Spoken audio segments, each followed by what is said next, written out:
그 손에서 구할 자가 없으므로 그것이 원하는 대로 행하고 강하여졌더라.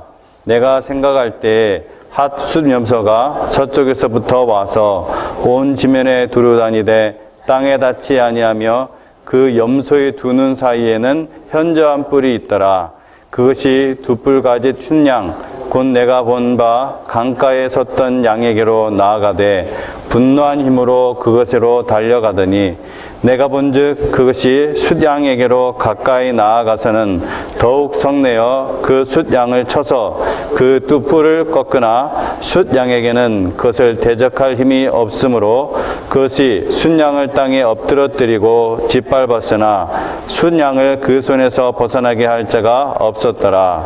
숫염소가 스스로 심히 강대하여 가더니 강성할 때에 그 큰 뿔이 꺾이고 그 대신에 현저한 뿔 넷이 하늘 사방을 향하여 났더라. 15절에서 22절 시작. 나 다니엘이 이 환상을 보고 그 뜻을 알고자 할 때에 사람 모양 같은 것이 내 앞에 섰고 내가 들은즉 을레강 두 언덕 사이에서 사람의 목소리가 있어 외쳐 이르되 가브리엘아 이 환상을 이 사람에게 깨닫게 하라 하더니 그가 내가 선 곳으로 나왔는데 그가 나올 때 내가 두려워서 얼굴을 땅에 대고 엎드리매 그가 내게 이르되 인자야 깨달아 알라 이 환상은 정한 때 끝에 관한 것이니라. 그가 내게 말할 때에 내가 얼굴을 땅에 대고 엎드려 깊이 잠들매 그가 나를 어루만져서 일으켜 세우며 이르되 진노하시는 때가 마친 후에 될 일을 내가 내게 알게 하리니 이 환상은 정한 때 끝에 관한 것임이라. 내가 본 바 두 뿔가지 숫양은 곧 메대와 바사 왕들이요 털이 많은 숫염소는 곧 헬라 왕이요 그의 두 눈 사이에 있는 큰 뿔은 곧 그 첫째 왕이요 이 뿔이 꺾이고 그 대신에 네 뿔이 났은즉 그 나라 가운데에서 네 나라가 일어나되 그의 권세만 못하리라. 아멘. 예, 맞습니다. 이 묵시를 우리가 본다는 것은 묵시를 또 강해로 제가 설교를 한다는 것은 참 어려운 일입니다. 왜냐하면은 역사 속에 있었던 이미 지나간 일이라 할지라도 그것이 비슷비슷한 일들이 있기 때문에 어떤 앵글로 보느냐에 따라 조금씩 주장이 다르기 때문에 그렇습니다. 또 더군다나 이것은 항상 마지막 때 주님 오실 그날을 바라보고 있는 예언들, 그러한 묵시들이기 때문에 어떤 것을 정확하게 구체적으로 지명이나 어떤 그 사람을 매치시킨다는 것은 사실 굉장히 어려운 일입니다. 그래서 그렇게 하려는 시도를 하지는 않습니다. 그래서 근데 그때마다 제가 여러분하고 그 다니엘서를 다룰 때 혹은 나중에 이제 요한계시록을 하게 되면은 그때마다 이런 주장이 있습니다. 그 중에 저는 이 주장에 더 성경적으로 옳다고 생각이 됩니다. 이런 식으로 해버리면 완전 이 시간이 이제 성경 공부가 돼버립니다. 그래서 그거는 그야말로 이제 뭐 종말론이나 할 때 여러 가지 그 신학자들의 의견들을 정리를 해서 여러분에게 죄송합니다. 이게 수요일날 꺼지게 돼 있는데 이렇게 수요일날 꺼지게 돼 있는데 저절로 켜네. 우리 집사람 말들이 가끔 정신이 나갈 때가 있네요. 그래서 수요일날 예배 때 수요 예배는 이제 강해 설교 위주로 하기 때문에 조금 그런 자세한 이런 의견들이 있습니다. 이런 것들은 제가 좀 안 합니다만 나중에 이제 종말론을 할 때 그런 기회가 있으면 하도록 하겠습니다. 그래서 이 성경을 읽으면서도 여러분이 특히 이제 다니엘서도 그렇고 요한계시록도 그렇고 이런 걸 읽다 보면은 읽기가 눈이 피곤해지죠. 굉장히 읽어도 이게 잘 들어지도 않고 오늘 지금 여러분 읽어보시니까 어떻습니까? 눈에 쏙쏙 들어옵니까? 그러지 않을 거예요. 그죠? 저도 눈에 쏙쏙 들어오지 않아요. 그래서 성경을 많이 읽었지만, 이런 부분들을 읽을 때는 참 그냥 띄워놓고 싶을 정도로 좀 그런 답답한 부분들이 좀 있습니다. 그러나 최대한 우리가 좀 근접한 하나님의 말씀을 좀 보면서 무엇보다도 그 말씀을 통해서 하나님께서 우리에게 어떤 교훈을 주시려고 하는 건가. 그것을 우리가 반복해서 우리가 계속해서 깨닫는 것이 매우 중요합니다. 일단 우리가 지금 8장을 읽었는데요. 다니엘 7장 그리고 다니엘 8장, 다니엘 9장의 그 묵시들을 한번 8장을 제대로 우리가 좀 이해하기 위해서 간단히 한번 정리를 한번 해보도록 하겠습니다. 일단 다니엘 7장을 보면은 다니엘 7장 1절 한번 봐보세요.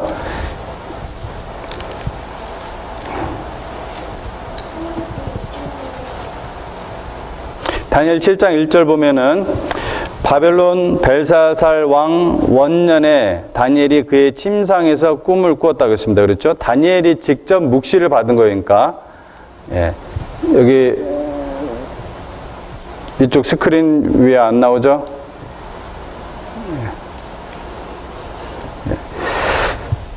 예. 이걸 벨사살 왕은 혹시 기억나십니까? 벨사살 왕이 누군지? 예, 너무 많이 돌아갔네. 이게 벌써, 예. 벨사살 왕이 누군지 혹시 기억나세요? 기억 안 나시죠? 예, 마지막, 어느 나라 왕? 바사 왕, 페르시아 왕, 마지막, 맞죠? 맞죠? 가만 있어봐. 바벨론 왕이죠. 마지막 바벨론 왕. 마지막 바벨론 왕. 예, 벨사살 왕이 마지막 이제 바벨론 왕이고, 그 다음에 벨사살 원년에, 그게 이제 주전 550년이라고 보통 보더라고요. 주전 550년. 그 벨사살 원년에 이 환상을 보았습니다. 혹시 7장에서 어떤 환상이 있었는지 우리가 한번 생각해 볼까요? 그냥 네 짐승 이 정도는 기억이 나시죠? 그죠? 네 짐승과 작은 뿔 환상.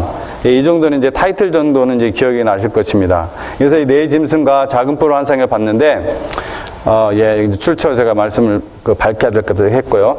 자, 보면은, 그동안은 제가 이제 저 그림들을, 이미지를 잘 안 보여드렸는데, 사실 저는 저 이미지가 저한테 이렇게 막 확, 기분 좋게 다가오지가 않아서 여러분은 어떤지 모르겠어요. 그러나 한 가지 효과는 시각적 효과로 여러분이 잘 기억하기는 좋아요, 분명히.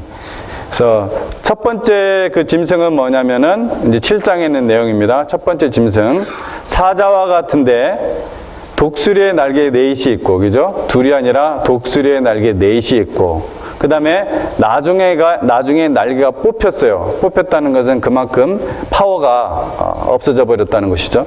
그 다음에 사람처럼 두 발로 서게 함을 입고 사람의 마음을 받았다. 그래서 대부분의 이제 주석학자들은 이 부분을 나중에 이제 바벨론이 사자가 두 발로 쓸 때가 언제입니까? 퍼피처럼 이렇게 뭐라고 하죠, 그거를? 이렇게 쇼하는 걸 뭐라고 하죠? 사자가 이렇게 하는 거. 서커스 할 때는 두 발로 쓰든지 뭐 그러잖아요. 그죠? 그래서 정말 점점 갈수록, 뒤로 갈수록 힘이 완전히 없어지는, 그러한 것을 상징한다고 대부분, 거의 부분은 동일하게 그렇게 해석을 합니다. 그 다음에 두 번째 짐승은, 곰과 같다고 했어요, 곰. 그리고 몸 한편을 이렇게 들었으며, 입에는 새 갈빗대를 물었습니다. 곰과 같았어요. 근데 이제 몸 한편을 들었다는 것은, 메대 바사, 이거를 이제 상징할 때, 나중에 바사가 이제 메대를 삼키게 되죠. 그래서 한쪽으로 힘이 기울어지는 그것을 상징한다 그러고, 그 다음에 입에는 이제 새 갈빗대를 물었다고 했는데, 이게 먹는 거잖아요. 그죠? 나라를 삼키는 그런 장면이겠죠. 그래서 이 새 갈빗대는, 이 바사가 위에는 참 제일 위에 거는 바벨론을 상징하는 거 아시죠? 그죠? 제일 위에 거는 바벨론. 이따 한꺼번에 보여드리도록 하겠습니다. 어떤 면에서 오늘 여러분은 이제 보시면서 지금까지 배운 거 한번 전체적으로 싹 정리하는 거예요. 그래서 첫 번째 나라는 이제 바벨론이고, 두 번째는 두 번째 짐승은 이제 바사, 페르시아를 상징합니다. 그래서 이 바사가 남쪽으로 이집트, 그 다음에 서쪽으로 바벨론, 그리고 북쪽으로 리디아라는 세 개의 그 나라를 삼키는, 그래서 그 제국을 계속해서 확장시켜 나가는 그러한 것을 상징한다. 이렇게 이제 역사 속에서 역사의 사건들과 결부시켜서 대부분의 주석학자들 역시 그렇게 동의를 합니다. 그 다음에 이제 여기서부터는 제가 이제 이것 때문에 제가 사실 보기가 좀 싫었어요. 이 세 번째 짐승은 표범과 같아요. 표범과 같은데 등에 새 날개 넷이 있어요. 새 날개, bird. 새 날개 넷이 있고 머리가 몇 개예요? 머리가 넷이 있습니다. 그러니까 표범과 같은데 등에 새 날개 넷이 있고 머리 넷이 있어요. 표범은 굉장히 빠르잖아요. 근데 거기다가 새 날개 넷이 있어요. 예. 그래서 이건 굉장히 빠르게 움직이는 어떤 것을 이제 상징한다. 대부분 이제 그렇게 얘기하고요. 그래서 이 나라는, 이 제국은 어디를 상징할까요? 헬라 제국, 소위 말하는 이제 헬라 제국을 상징한다 얘기합니다. 실제로 아주 짧은 기간 동안에 가장 큰 제국을 형성한 것이 바로 이 헬라 제국이죠. 가장 짧은 기간 동안에. 그 다음에 넷째는, 이런 짐승은 뭐뭐와 같고 이런 말이 없어요. 넷째 짐승에 대해서는 성경에. 앞에는 뭐 사자와 같고 곰과 같고 표범과 같고 이렇게 설명이 있는데 그 생긴 묘사를 하고 있는데, 넷째 짐승은 도대체 이 땅에서 한 번도 본 적이 없는 그런 짐승이기 때문에 다니엘이 환상 속에서 무엇과 같고 이런 말 자체가 없습니다. 비유할 게 없는 거예요. 그냥 무섭고 놀랍고 극히 강하며 이가 있는데 큰 천리가 있고, 그리고 머리에는 또 10뿔이 있고 작은 뿔이 있는데 그것이 새 뿔을 뽑았다 얘기를 합니다. 이 작은 뿔, 그래서 네 짐승과 작은 뿔에 대해서 우리가 했죠. 그래서 여러분 이 부분 10뿔이 있는데 그 중에 이제 작은 뿔이 나왔어요. 근데 그래서 새 뿔을 뽑았으면 남은 뿔은 총 몇 개입니까? 8개죠, 8개. 예. 그렇죠? 예. 나중에 이제 집에 가서 한번 산수해 보세요. 8개입니다. 자, 이거를 이제 우리가, 이 마지막 나라, 이 마지막 제국이 어떤 제국이라고요? 예, 로마 제국, 로마 제국. 그래서 우리가 이제 처음 배웠던 것들을 한번 나눠보도록 하겠습니다. 금나라, 황금머리, 그죠? 황금머리. 이거는 어떤 제국을 의미한다고 했었죠? 바벨론 제국. 그 다음에 가슴과 팔, 은나라, 그죠? 바사 제국. 금보다는 좀 못하죠. 그 다음에 동나라, 혹은 놋이라고도 하죠. 놋. 여기는 이게 바로 이제 헬라입니다. 헬라. 그 다음에 쇠, 철로 된 나라. 이 4개 중에서 가장 사실은 그 강도에 있어서는 가장 강력한 것은 철이죠. 철로 다 부술 수가 있죠. 뭐 금이든 은이든 동이든 철 앞에서는 다 그냥 뭐 부서지고 잘라지죠. 로마가 그만큼 아주 강력한 제국이었습니다. 아주 그냥 무서운 그런 제국이었어요. 자, 그럼 이거를 한번 연결해서 한번 또 보도록 하겠습니다. 아까 방금 본 것처럼 금은 바벨론, 은은 바사, 동은 헬라, 뭐 그리스 혹은 마케도니아 왕국 뭐 이렇게 얘기할 수 있다고 했죠. 그래서 보통은 이제 헬라 제국이라고 합니다. 그 다음에 철은 로마. 그래서 아까 우리가 7장에서 보았던 이거는 이제 왼쪽에 있는 신상은 몇 장에 나왔던 내용이죠? 2장에 나왔던 내용이고, 오른쪽에 있는 것은 7장에 있던 내용이고, 그죠? 7장에 있는 그 4개의 짐승. 그 4개의 짐승. 그것이 각각 이렇게 똑같이 매치가 됩니다. 그래서 성경은 계속해서 이것을 반복해서 보여주고 있는 거예요. 다른 앵글로 보이면서, 그리고 어떤 것들은 부분적으로 더 세밀하게 보여주면서 계속해서 지금 이것을 보여주고 있어요. 마치 이런 식으로 성경을 기록한 부분들이 성경에 많이 있습니다. 어떤 것들을 이런 앵글로, 예를 들어 마태복음, 마가복음, 누가복음, 요한복음도 마찬가지거든요. 다른 앵글로 계속해서 같은 내용을 이렇게 보여주고 있는 거죠. 그러나 누가 쓰냐에 따라 조금씩 내용이 또 어떤 부분은 더 디테일하게 나오고 어떤 부분은 생략하고 그러잖아요. 그런 식으로 금신상이실 때는 얘기 안 했던 것들을 4개의 짐승일 때는 더 자세하게 얘기하고, 주로 이제 뒤로 갈수록 더 이 다니엘서는 자세하게 다루고 있습니다. 자, 그런데 오늘 이제 8장에는 무엇과 무엇이 나왔습니까? 혹시 기억나십니까? 순양과, 제가 수순양이라고 했네요. 제가 순양이라고 썼어야 되는데, 순양, 그 다음에 또 뭐가 있었죠? 순염소, 순양과 순염소가 나와요. 그래서 8장 4절에 보면은 이런 말이 있었죠. 거기 지금 앞에 스크린 보시면 그대로 보시면 됩니다. 8장 4절에 내가 본즉 그 순양이 서쪽과 북쪽과 남쪽을 향하여 받으나 그것을 당할 짐승이 하나도 없고 그 손에서 구할 자가 없으므로 그것이 원하는 대로 행하고 강하여졌더라. 자, 희한하게 서쪽과 북쪽과 남쪽에 있고 뭐가 없어요? 한쪽이 없죠. 동쪽은 없어요. 그죠? 동서남북이라 하면은 그냥 사방으로 뻗었다 이런 느낌을 받을 수가 있는데 동쪽은 아니었나 봐요. 근데 아까 제가 여러분 그 세계의 짐승 얘기 그 세 개의 갈빗뼈를 문 짐승이 뭐였죠? 곰이었죠. 곰이 어느 나라를 상징했었죠? 바사, 그죠? 성경에는 이제 바사로 나오죠. 페르시아예요. 똑같은 겁니다. 뭔가 좀 느낌이 오죠, 그죠? 네. 서쪽과 북쪽과 남쪽. 서쪽에 있는 바벨론, 북쪽에 있는 리디아, 남쪽에 있는 이집트를 다 받아서 삼켜버린 나라예요. 이 나라가 어느 나라일까요? 바사. 방금 얘기했던 그 바사예요. 그죠? 바사. 연결이 되세요? 아까 바사가 곰이었잖아요. 곰이 세 개의 갈빗대를 입에 물고 있었잖아요. 세 개. 두 개도 아니고 네 개도 아니고 세 개. 그죠? 그 세 개가 뭐라고 했다고요? 역사 속에서 이게 다 있었던 얘기를 이제 이미 지난 일이기 때문에 이거는 거의 그 다른 의견이 없어요. 이거는 학자들 사이에도 동일한 의견들입니다. 그래서 북쪽에 있는 리디아, 서쪽에 있었던 바벨론, 남쪽에 있었던 이집트를 삼키고 바사 제국이 형성이 되죠. 다.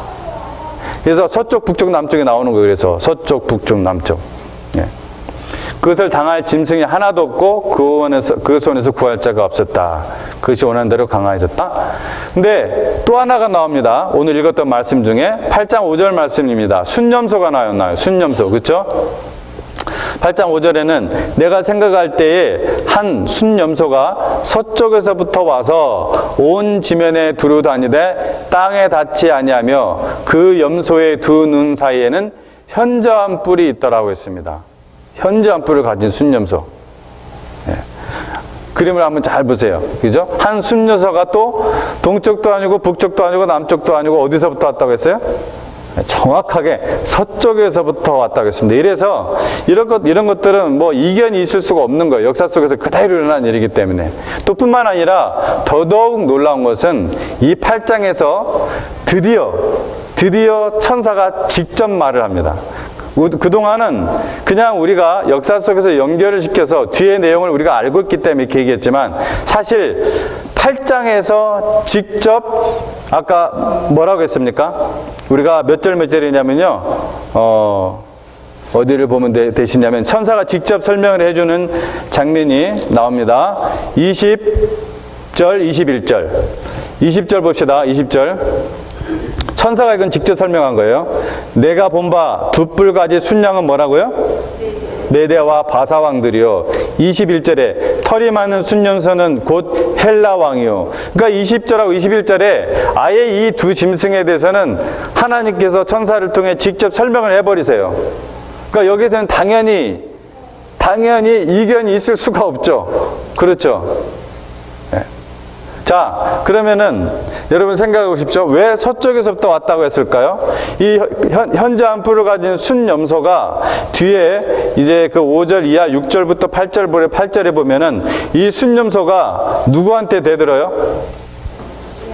순양한테 대듭니다. 순염소가 순양이 순염소한테 대는 것이 아니라 나중에 나온 순양 뒤에 나온 순염소가 즉 현저한 큰 뿔을 두 눈 사이에 가진 이 순염소가 순양을 향하여 아주 무섭게 달려든다고 6절부터 나와요. 6절에 보면 그것이 즉 순양이 두 뿔 가진 순양, 하여튼 순염소가 두 뿔 가진 순양 곧 내가 본 강가에 섰던 양에게로 나아가되 분노한 힘으로 그것으로 달려가더니 내가 본 적 그것이 순양에게로 가까이 나아가서는 더욱 성내어 그 순양을 쳐서 그 두 뿔을 꺾으나 순양에게는 그것을 대적할 힘이 없으므로 그것이 순양을 땅에 엎드려뜨리고 짓밟았다. 이런 얘기가 쭉 나옵니다. 그래서 순염소가 심히 강대해졌다는 말이 이제 8절 이어서 나오는데 근데 이게 어디서부터 왔다고요?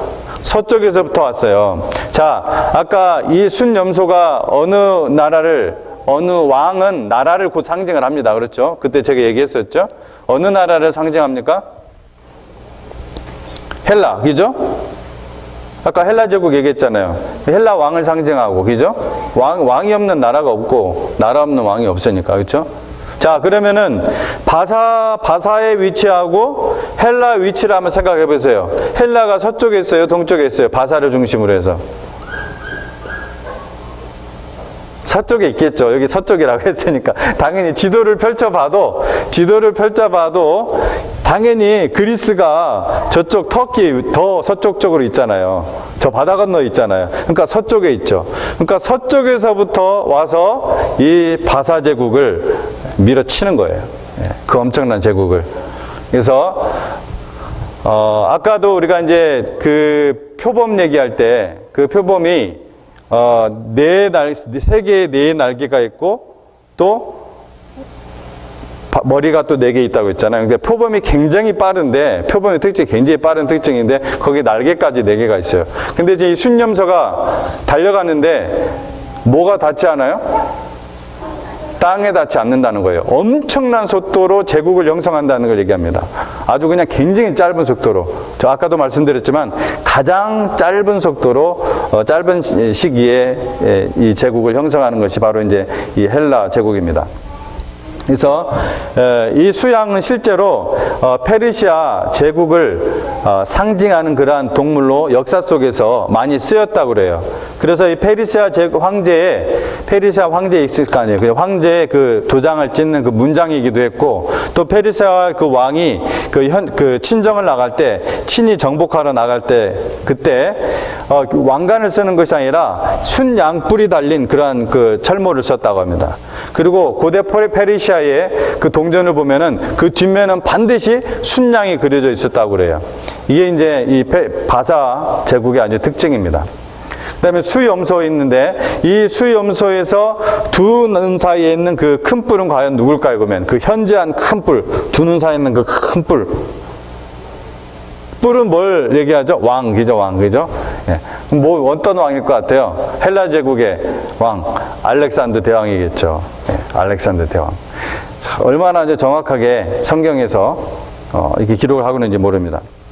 그래서 이 바사 제국이 6절에서 7절은 아까 우리가 이미 읽었지만 이 바사 제국이 헬라 제국에 의해서 완전히 털리는 장면, 완전히 털리는 거예요. 이때가 이제 이 페르시아 제국의 마지막 그 다리오 3세가 두 번의 주전 333년, 주적 331년 이 기간 동안에 두 번의 전쟁을 통해서 완전히 패망을 해버립니다. 전쟁에서 패하고 망하는 것을 패망이라고 하죠. 그래서 완전히 이때 패망을 해버려요. 그래서 8절에 보면은 순념소가 스스로 심히 강대하여 가더니 강성할 때에 그 큰 뿔이 꺾이고 그 대신에 현저한 뿔 넷이 하늘 사방을 향하여 났다고 했습니다. 자, 어떤 뿔이 뽑혀요? 어떤 뿔이 꺾여요? 현저한 그 큰 뿔이 확 꺾여버려요. 그러니까 알렉산더 대왕이 굉장히 젊은 나이에 요절을 해버리잖아요.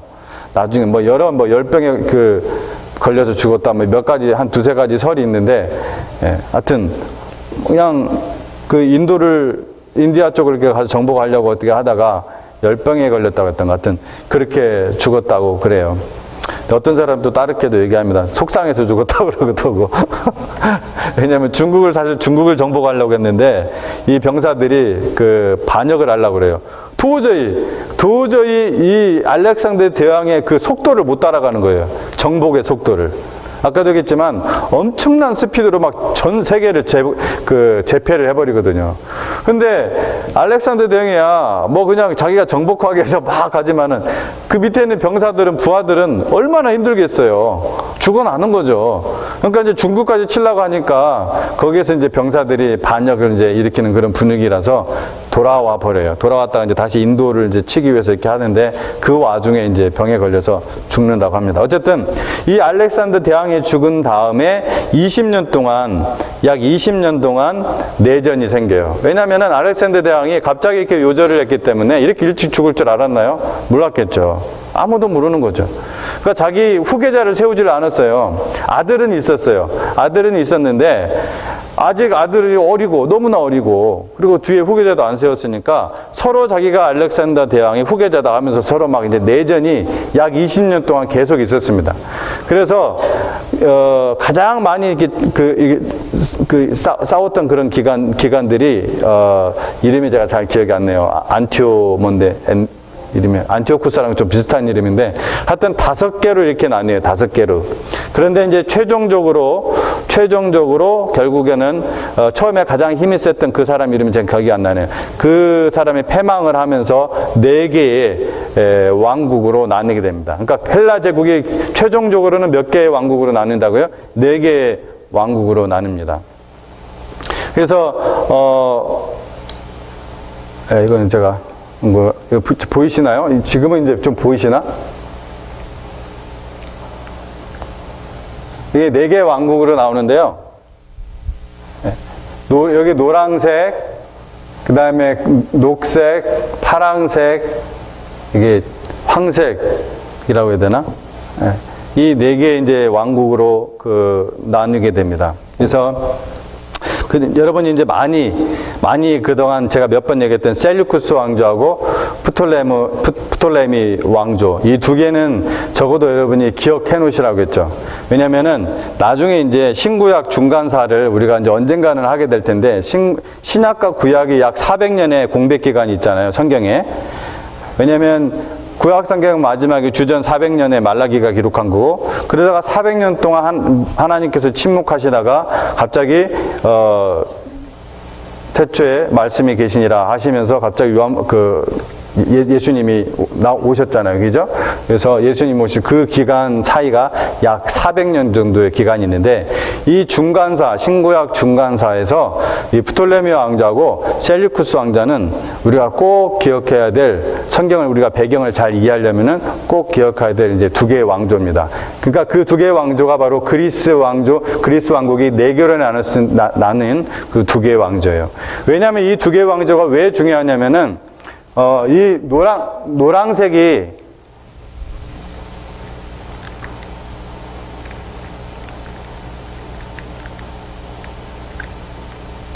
노란색이 바로 셀류쿠스 왕조고요. 셀류쿠스. 그다음에 이 파란색이 프톨레미 왕조인데, 이 노란색이 보시다시피 여기가 이제 홍해예요. 여기가 이제 페르시안 걸프고, 요즘 여기 이제 말이 많죠. 미국하고 이란하고 자꾸 이제 서로 여기는 내 땅이니까 너 못 지나가. 석유를 끌고 가려면 저기를 지나가야 되는데, 그래가지고 미국하고 이란하고 계속해서 지금 갈등을 일으키고 있는 지역이 이 페르시안 걸프 이쪽이에요. 자, 여기가 이제 홍해고요. 여기가 홍해면은 이렇게 됐으니까 요 부분이 이스라엘이겠죠, 그죠? 그러니까 여기가 지금 팔레스타인이에요, 팔레스타인. 그러니까 여기가 팔레스타인이니까 당연히 성경사에서 이 2개, 이 가까운 지역인 프톨레미 왕조하고 이집트, 그 다음에 여기 시리아를 중심으로 한 이 모든 동부 쪽, 굉장히 중요하겠죠, 역사 속에서. 그래서 신구약 중간사에서 프톨레미 왕조하고 그 다음에 셀류쿠스 이 2개의 왕조는 굉장히 이제 우리가 나중에 꼭 많이 배워야 되는 그런 부분입니다. 자, 묵시를 아까 받았던 해가 8장에 뭐라고 했습니까? 8장 1절에 나 다니엘에게 처음에 나타난 환상 후 벨사살 왕 제3년이라고 했습니다. 벨사살 왕 원년에 어떤 환상을 보았습니까? 4개의 짐승과 작은 뿔 환상이죠. 근데 벨사살 왕 제3년에 이걸 본 거예요. 그러니까 그로부터 약 3년이 지나서 순양과 순염소 환상을 하나님께서 또 보여주신 거예요. 근데 이 순양과 순염소 그 4개 짐승을 다 보여주신 것이 아니라 이번에는 더 가까이 들어가서 2개의 왕 제국만 보여준 거예요.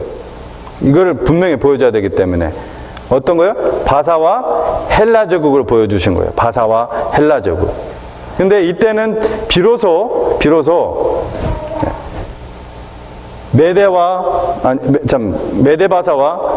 왜 메데바사라고 하는지 제가 혹시 아시죠? 그죠? 나중에 처음에는 메데와 바사가 사실 형제국이었어요. 똑같은 아리안족입니다. 똑같은 아리안족이 형제국이었어요. 그런데 나중에 서로 연합을 해서 바벨론도 같이 치고 하지만은 나중에 사실은 실제적인 파워가 가지고 있었던 바사가 메데를 삼켜버리죠. 그래서 앞에 메데라는 이름은 뚝 떨어져 버려요. 그래서 메데바사가 곧 이제 바사를 얘기합니다. 처음에 시작은 메데바사로 시작을 해요. 메데바사와 그 다음에 헬라 제국을 중점적으로 8장에서 보여주고 있는 것입니다. 헬라 제국에 뭐까지 보여주고 있어요? 4개의 왕국으로 나누는 것까지 보여주고 있어요. 그러면은 최소한 알렉산더 왕이 그 현저한 뿔이었으니까 그 현저한 뿔이 꺾였다는 것은 죽었다는 걸 의미하잖아요. 그럼 알렉산더 대왕이 주전 322년 정도에 죽었다고 그래요.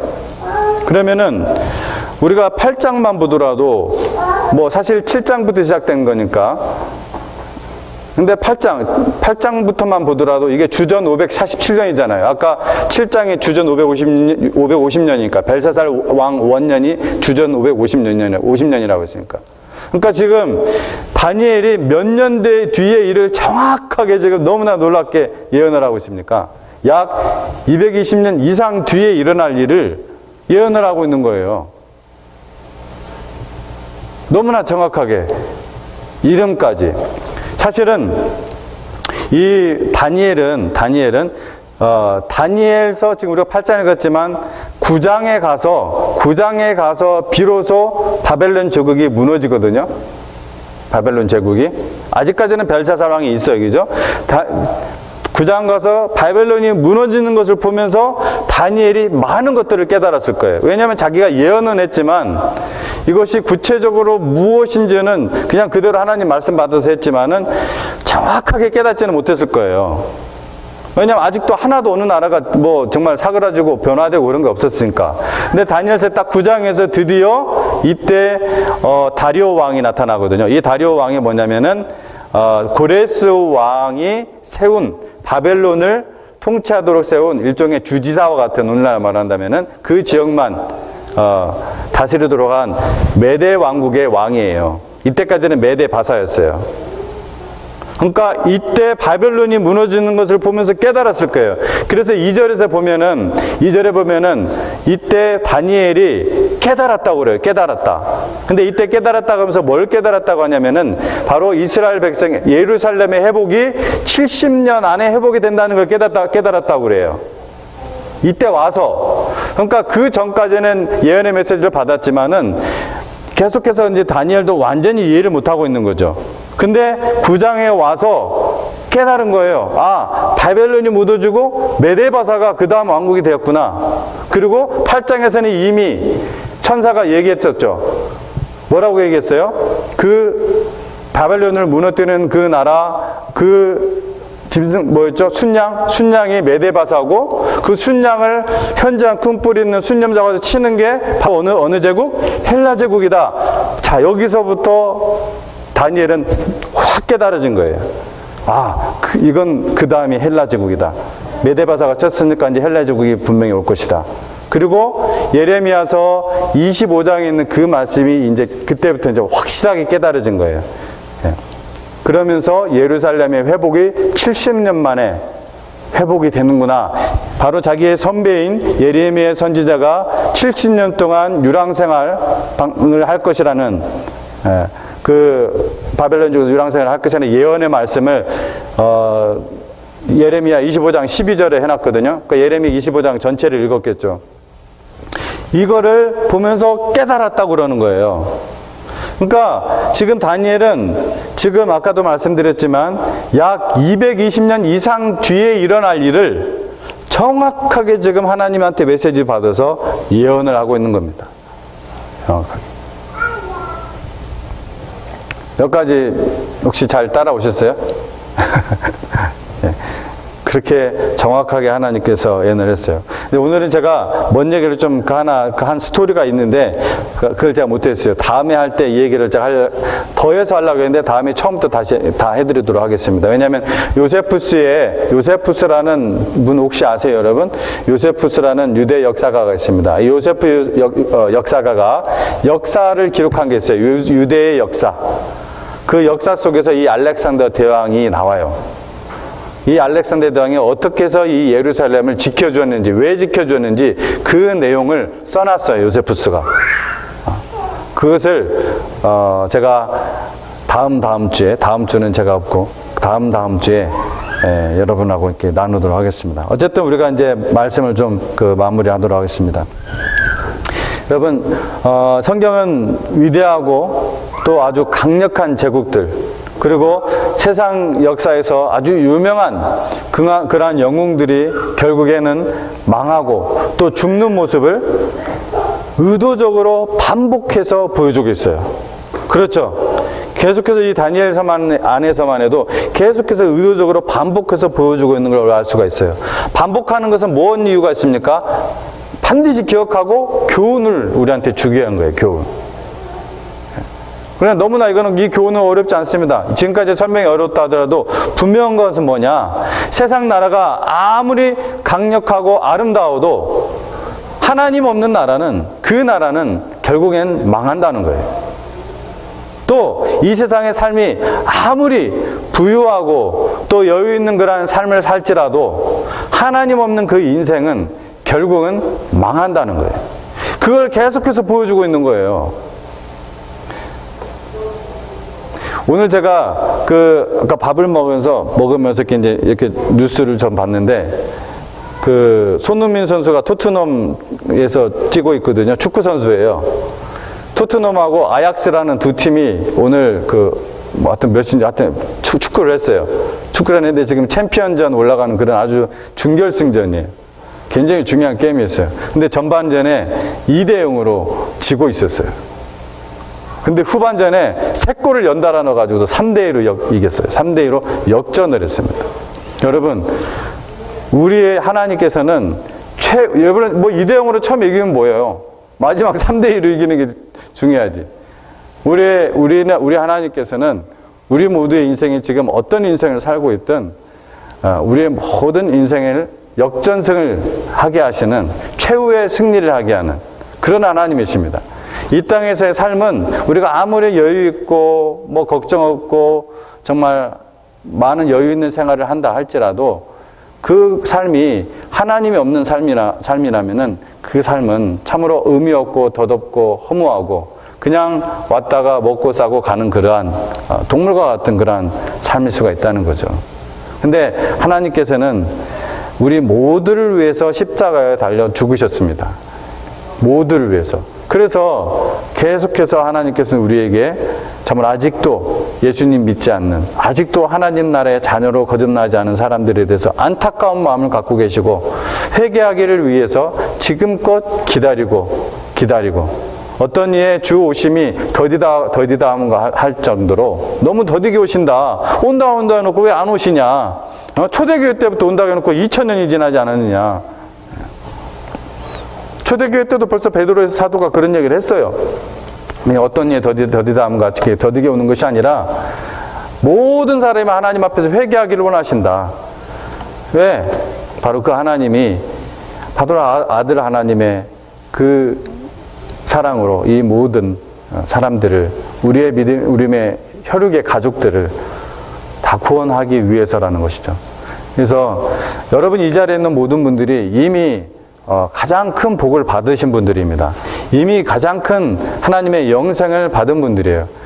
이제는 여러분이 이 복을 다른 분들에게 증거하고 나누는 그런 복의 통로가 되어야 되는데, 그래서 저는 여러분 이 밤에 여러분 정말 여러분의 그 소원들이, 가장 큰 소원 뭐겠습니까?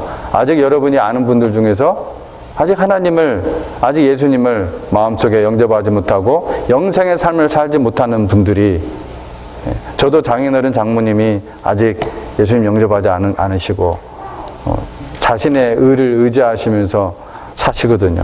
너무나 좋으신 분들이에요, 인간적으로는.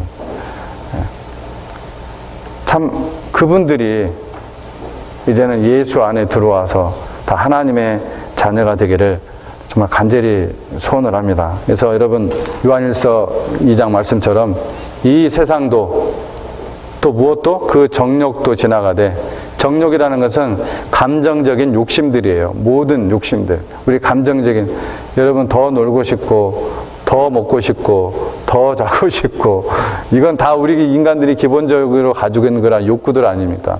그러니까 이 세상에 그러한 모든 것들 다 지나가되 오직 누구만 영원하다고 했습니까? 오직 하나님의 뜻을 행하는 자만 영영이 거한다고 했습니다. 여러분의 그 믿음의, 여러분의 혈육의 가족들, 여러분의 관계 속에서 아직 예수님을 마음속에 영접하지 못한 분들, 정말 하나님의 품으로 돌아오기를 우리가 간절히 바라는 마음으로 이 시간 잠시 잠깐 기도하도록 하겠습니다.